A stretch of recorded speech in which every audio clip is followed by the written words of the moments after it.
Cash இந்த உணவை பற்றி நம்ம விவரிச்சா மட்டும் பத்தாது. நிறைய பேர் சொல்கிறத கேட்டோம். நம்ம சாப்பிட்டு பார்க்கலாம் எப்படி இருக்குன்னு சொல்லிட்டு.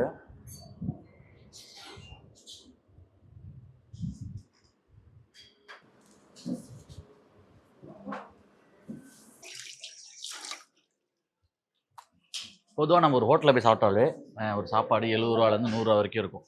ஆனால் அங்கே வந்து பார்த்தீங்கன்னா அன்லிமிட்டெட் போட்டுருவாங்க. ஆனால் நம்ம ஒரு கூட்டு பொரியல்லாம் கேட்டால் மூஞ்ச பார்த்து மறைப்பானுங்க. எக்ஸ்ட்ரா சாப்பாடு கேட்டாலுமே வரமாட்டானுங்க. நம்ம கெஞ்ச வேண்டியதாக இருக்கும். ஆனால் இங்கே வந்து பார்த்தீங்கன்னா நம்ம கூட்டு இருக்கட்டும், பொரியல் இருக்கட்டும், வடை இருக்கட்டும், எதுவாக இருந்தாலுமே நம்ம போதும் போதும் சொல்ல சொல்ல அவங்களே எடுத்துட்டு வந்து பரிமாறுறாங்க. அது ரொம்பவே மனதுக்கு நிறைவா இருக்குது. அது மட்டும் இல்லாமல் நான் ஒரு வடை சாப்பிட்டேன். அது வந்து பார்த்தீங்கன்னா தேங்காய் எண்ணெயில் செஞ்சிருந்தாங்க.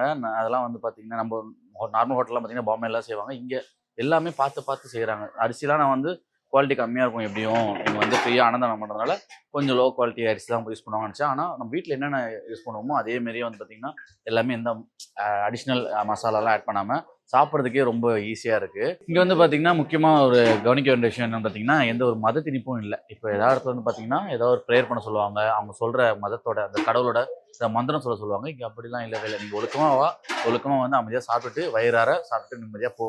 அதுதான் எங்களோட வந்து மோட்டோவாக இருக்குது.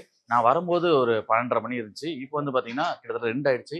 இன்னுமே எல்லாருமே பார்த்தீங்கன்னா வரிசையா நின்னுட்டு இருக்காங்க கியூல. இங்க ஸ்பேஸ் ரொம்ப கம்மியா இருக்கிறதுனால ஒரே டைம்ல ஒரு 200 பேரா சாப்பிட முடியும் போல இருக்கு.